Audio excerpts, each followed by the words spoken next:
Nous allons parler d'une application qui permet le maintien en contact, de maintenir le contact entre une personne âgée et son entourage.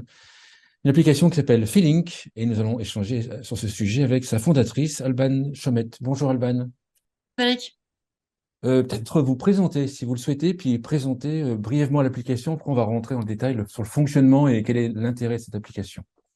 Alors, donc, je suis Alban Chomette. J'ai créé Feelink après 2 ans dans une école euh, d'ingénieur axée entreprise et entreprise à Londres. J'ai eu l'idée de Feelink justement quand j'étais à Londres. Mon grand-père était hospitalisé à Paris et la communication avec lui a commencé à devenir plutôt compliquée puisque je devais attendre moi que ma grand-mère aille à l'hôpital pour communiquer avec lui. Et donc à ce moment-là, je rêvais que d'une chose, c'est d'un petit boîtier ou d'un système qui me permette de lui déposer un message, puisque lui, il ne pouvait ni se servir de son téléphone, ni il pouvait plus parler non plus. Donc c'est comme ça 9 mois après. Et donc aujourd'hui, Feeling, c'est une application mobile qui est disponible sur Google Play et Apple Store. Et donc l'idée, c'est donc en tant que proche d'une personne âgée ou d'une personne fragile qui ne peut plus se servir de son téléphone ou qui ne sait plus s'en servir, donc de lui diffuser des messages vocaux. Donc en tant que proche, on enregistre des messages vocaux, exactement comme ce qu'on ferait sur WhatsApp ou sur Messenger par exemple. Et donc ces messages sont diffusée automatiquement de la personne de notre entourage. C'est-à-dire qu'il n'y a pas de manipulation de smartphone, il n'y a pas de bouton sur lequel il faut appuyer, il n'y a pas d'interaction avec la technologie nécessaire pour la personne âgée. Donc elle peut entendre les voix de ses proches sans avoir besoin de faire quoi que ce soit. C'est audio, c'est en fait on enregistre en audio et la personne âgée écoute le message. Exactement, c'est ça. Ça marche exactement comme un répondeur automatique. D'accord. Donc l'application, elle est aussi articulée autour d'un calendrier partagé. Les proches peuvent partager les activités de la personne âgée. Donc, on va retrouver sur ce calendrier des activités qu'on peut avoir, par exemple, en EHPAD, donc coloriage, le kiné qui vient. On peut aussi rentrer des visites, tout un tas d'événements qui se passent dans la vie de la personne âgée qu'on peut remplir, on peut l'indiquer. Et du coup, être proche de la communauté. Et donc, l'idée, c'est vraiment de se retrouver tous ensemble, famille et ou amis, euh, afin de s'organiser ou de mieux communiquer autour de la vie de la personne âgée.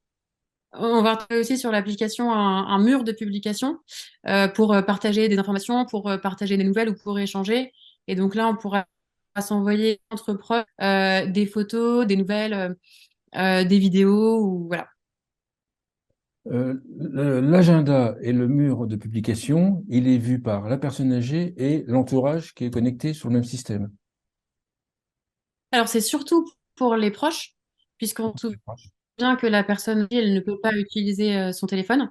Donc c'est D'accord. essentiellement pour les proches. Après, quand quelqu'un vient en visite, par exemple, si moi je vais voir mon grand-père, je peux lui montrer toutes les photos qu'on s'est envoyées, donc que la famille a envoyées sur le mur de publication, pour aussi créer une interaction entre lui et moi à ce moment-là.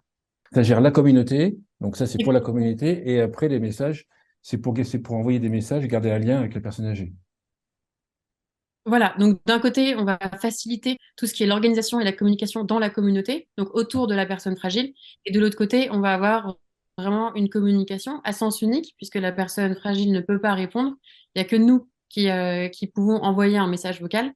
Et donc, on va avoir d'un côté la communication et de l'autre côté une facilitation.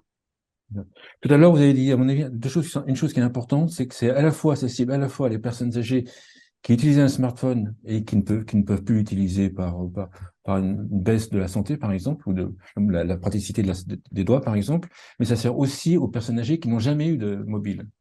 Exactement. Donc, si ces personnes n'ont pas de téléphone ou n'ont plus de téléphone parce qu'elles s'en sont séparées ou qu'il y a longtemps, on peut potentiellement leur donner, nous, nos anciens téléphones. Donc, nous, on a tous des vieux téléphones qui traînent dans nos tiroirs ou dans nos placards, qu'on n'utilise plus pour des raisons, alors, soit un écran qui est fissuré, soit un problème de performance pour notre utilisation à nous.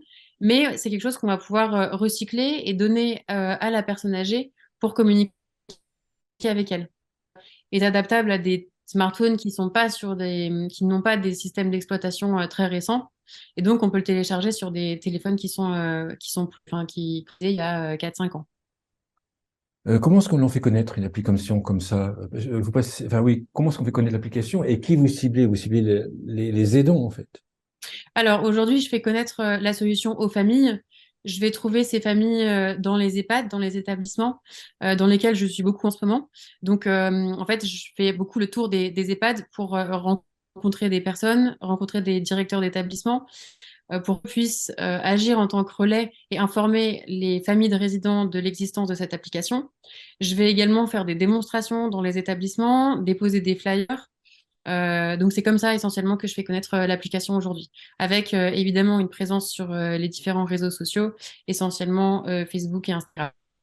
Quand vous parlez avec des directeurs d'EHPAD, ils voient quel bénéfice pour eux dans cette application? Alors les directeurs d'EHPAD, il y en a un qui m'a dit un jour une phrase qui m'a plutôt marquée, qui m'a dit on est preneur de tout ce qui rend un résident heureux. Et en fait, ce lien, ce manque de contact avec leur famille ne peut que leur faire du bien et n'est que bénéfique à un résident. D'accord.